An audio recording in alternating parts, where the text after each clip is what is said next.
mental health, freedom, and not an expert.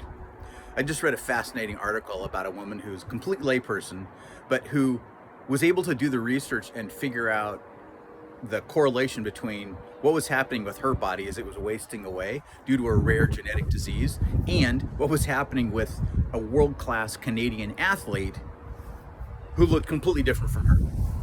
And this is a fascinating story because this woman, no background in this area of expertise, but she's very, very curious and very, very driven to figure out what's going on. And the experts telling her she's crazy for years until all of a sudden one of them goes, "Oh my God, you actually understand this better than we do."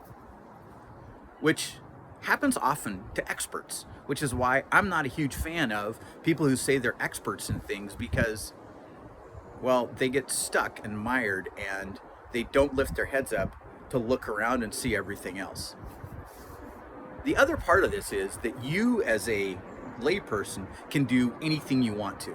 You just to put your mind to figuring out what it looks like to get forward progress. It's amazing what we can do when we give ourselves the freedom to be curious and move ahead. And that takes us out of the powerlessness that so often leads to depression and anxiety. One of the starting points of depression and anxiety is feeling powerless. And if you can go, wait a minute, there's possibilities, there's freedom, I can figure this out and do the work and become successful in that area. Once you can wrap your head around that, you can do anything. You can become limitless. The challenge is that people forget that curiosity works, and maybe they're afraid to start being curious because there isn't a guaranteed perfect result at the end.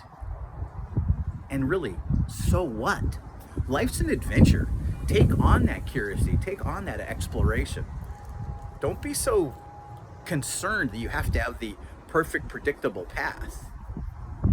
Safety is exceptionally overrated. So what do we learn today? Number one, experts get it wrong all the time. Number two, curiosity, that's the win. And number three, hope you're having a great day. Thanks.